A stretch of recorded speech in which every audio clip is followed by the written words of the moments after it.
Again, good afternoon, everyone. Today we have our Pinal County Attorney Kent Volkmer here to talk with us a little bit today. And I'd like first for Kent to introduce himself. Thank you, Bob. I appreciate that. My name is Kent Volkmer. I am the Pinal County Attorney. For those of you who don't know what that means, essentially I am the lead prosecutor for Pinal County, and we also are the civil advisors for all of our various departments, including the Sheriff's Office.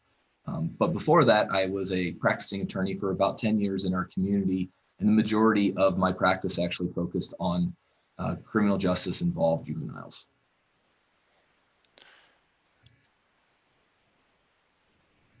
Great, thanks, Kent. So we have a few questions, and again, we're really emphasizing and focusing today on not so much, what happens when folks become justice involved, but I think we're really looking for, when kids get justice involved, they deal with a lot of different kinds of stressors and different kinds of things in their schedules.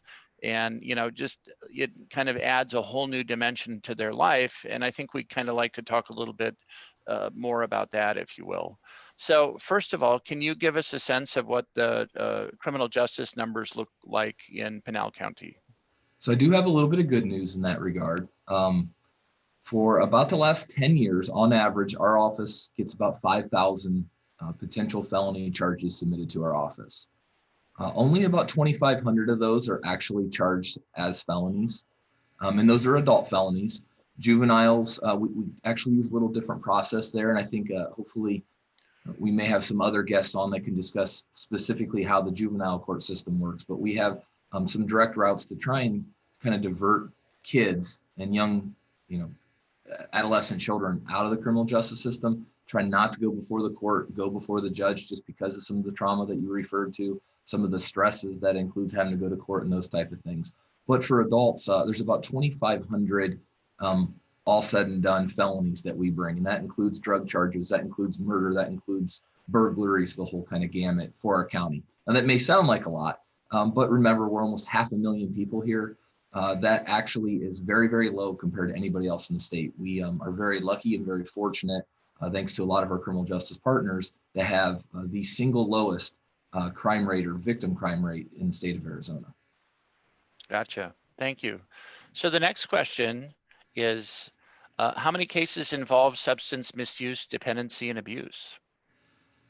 So I kind of categorize that differently. So there are those offenses, felony offenses, that are exclusively for possession of drugs for sale, for transportation, those type of things. That's about 40% of all of those felonies. So I told you it's about 2,500. There's about 1,000 of those cases, excuse me, every year that we bring. But if you sort of open that up a little bit and you talk about those offenses that are committed while they're under the influence, or if you consider those offenses that are committed in furtherance of the addiction. So if I'm an addict and I burglarize a house so I can get the pills that'll satisfy my need, we get almost 80% of all felony charges. So you're looking at about 2,000 cases, or 80% of all of our filings are either direct drug related, under the influence when they occurred, or were in furtherance. So it's a major issue in our community. Wow, so most of the cases you charge are drug related. Absolutely. That's amazing. I have a nexus to drugs, absolutely. The other thing I'll note, while it's not here, just in the sort of bigger picture, is even DOC, or Arizona Department of Corrections. Now they go by Corrections and Rehabilitation now, but 80% of people in DOC have a significant history of substance abuse use disorder. Gotcha. So it is our criminal justice system. It so dramatically revolves around substance misuse and dependency and abuse. Gotcha. In the earlier slides, we talked a little bit about adverse childhood experience and childhood trauma, and just how that kind of maybe differently wires the brain and causes people to think and feel and behave differently. And from the folks that you see that are charged with crime, from the folks that you work with that are behind bars, what kinds of observations might you make about folks or even youth involved in the criminal justice process? So one of the biggest observations that I've made, both in this capacity, but previously when I represented, because I did defense work, I dealt with justice involved folks, I dealt with dependency, the CPS, DCS system, and most of those cases also involve substance abuse. My observations are that the vast majority of people who suffer from substance abuse disorder don't want to. They want to kick it. They truly don't like it. But what happens is, and again, this is my experience, what happens is they usually at a younger age started using substances to deal with stress. So they get stressed out. So maybe they go smoke a joint or they pop a pill or they do something else. And what happens is that starts this process where when they become adults and when you're 20 or 22 or 24 or 40, what happens is when you are at that really high stress, you go back to your comfort zone. And your comfort zone you were committing, or you sort of formulated as a young man or a young woman, and you get high. So I'll see 40 and 45-year-old people who have had issues in the past that got their life together, but something happened, whether a child passed or their mom or dad passed, or they got sick or they lost a job. Life's difficult. Life kicked them when they were down, and they went back to that place of comfort for them. And that oftentimes was using. And that's one of the biggest frustrations, because you see people that have really turned their lives around, and it puts us in the criminal justice system in a difficult situation. We don't want to put somebody who has an addiction issue in prison. That's not the best place for them. But sometimes we have no other help. So what I see is these, when people get stressed, they go back to using. And that's unfortunately a lot of what I see in this capacity. It's not people who just decide that they want to get high. It's people that are at the lowest point in their life, but choose to use to get through it. Well, and I kind of suspect that maybe, folks experiment or, give things a try, or, maybe buckle to peer pressure, and they may not know that this relief that they feel, or this high that they feel, this, gives them a little bit of separation from the stress in their lives or the problems in their lives. It may start out as casual use, and then maybe it becomes regular use, and then it really, the way the brain works, and the way the chemical works in the brain, it really can turn it into a dependence. And it's not so much like addiction, like opioid addiction, like where you got to have it, or tobacco addiction, but it's dependence where you become reliant on that to help you relax or to help you unwind. I think all of us, every adult has their routine or their go-to when they're stressed. Mine's terrible. I love to eat, and I love to eat sweets, and I love to eat junk food. Like if I've had a particularly rough day at work or whatnot, like at night, I'll eat it. In the morning, I'm always mad at myself. I'm like, why did you eat that ice cream at 10:30 last night? That was a terrible decision. We all have our different mechanisms. That's just, in my opinion, that's human nature. It's just those that used early in their life and continue to use to deal with it. That's what they continue to do later in life.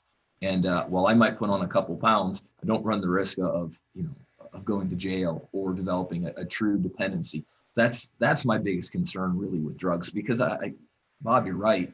I don't think anybody takes that first hit or pops that first pill thinking, boy, I'm going to get addicted.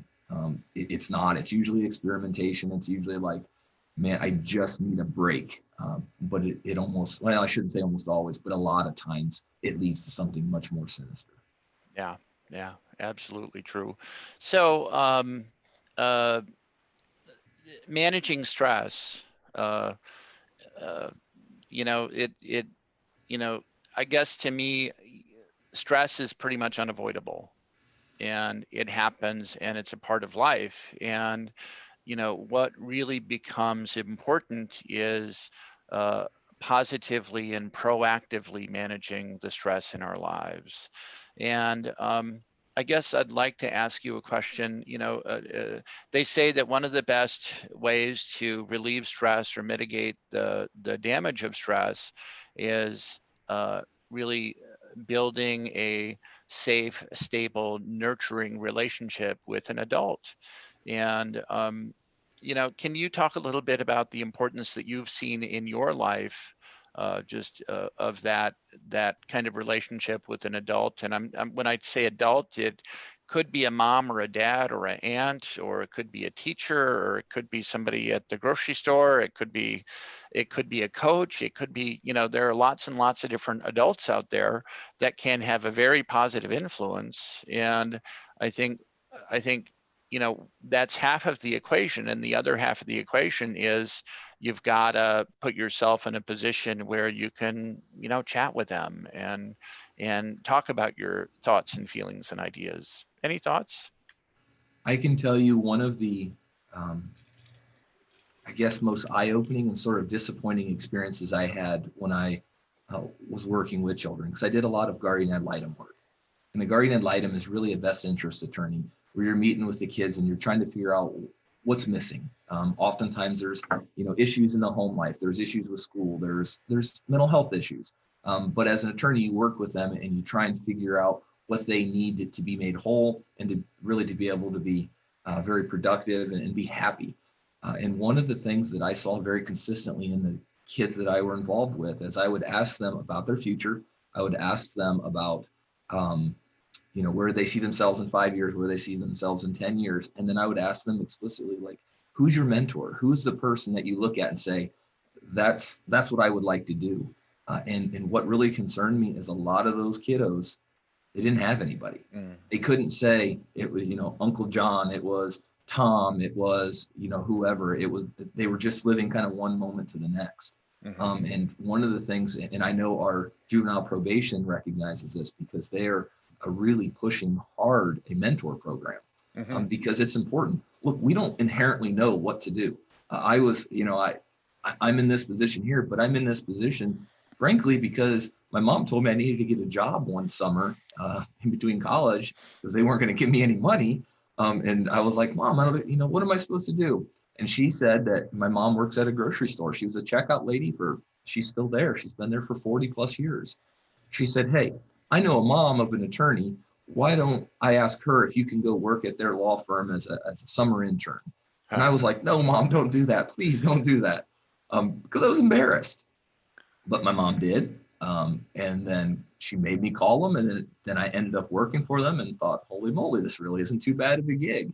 And, 20 years later, I'm here because of that. And it was because I saw that. I went and I saw what they did every day. And I thought, man, I could do that. And I got to know them. I got to see the quality of their life. And I thought that's something that I really want to replicate. I would venture to guess that every single person that you see out there that you admire, you respect, if you were to ask that person, one, they'd be happy to talk with you. But two, there would have been somebody in their life that would have made that difference, that you would have seen them. They would have seen that person and said, hey, how did you get to that point? So everybody out there, I would highly and seriously encourage you, just ask. If there's somebody you're interested in, we have summer internships here at my office. And what I try and do is expose kids. I've had people come in and say, I want to be an attorney. Okay, great. But when they came in, they're like, you know what? I actually want to be a victim advocate. I didn't even know that was a job, but I like working with victims of crimes. I like trying to help people through. And you have other people that come in and say, no, I want to be a victim advocate. And they're like, no, I want to be an attorney. But if they don't ever have that experience, if they don't ever sit down, you'll never know. I will tell you that all of our elected officials would be more than happy to meet with you, both at the county, at our respective cities. I know almost every one of them to a T and personally. Some of them, you're going to find their jobs to be incredibly boring. Other stuff you'll find to be really exciting. If you're interested in law enforcement, the sheriff is a great guy to reach out to. And he's got a number of people at his office. Mark McCrory is your chief of police here in town. Chief McCrory is a great guy. I mean, just reach out and ask, because you'd be shocked. It's kind of nice. And you're old enough to appreciate this. It's a little bit of an ego boost. If somebody comes and asks you as the adult, like, hey, tell me about your job, it means they find you kind of important, or at least they find you kind of interesting. So it's almost an ego boost to the adult as well. So don't think you're ever kind of imposing or making it difficult. It's actually it makes you feel good as the person being asked about your job. So I would suggest, if you don't have a mentor, find one. Find somebody. Yeah. Ask them how they got there. Whether, anything, if it's a local doctor, a local attorney, ask them how they got to that position, because it's a whole lot easier to listen to somebody else and have them help you navigate than try to just happenstance wander to where you want to get. Yeah, I think that's great advice. Thank you. Thank you so much. Any last question? Any final thoughts for high school students? There is one last issue, and I don't like being the negative Nancy kind of person, but there is one piece of advice and warning that I need everybody listening to this to take very seriously. All of our opioids, all of our pills that you're seeing at the street level are laced with fentanyl. You need to assume that it's fentanyl.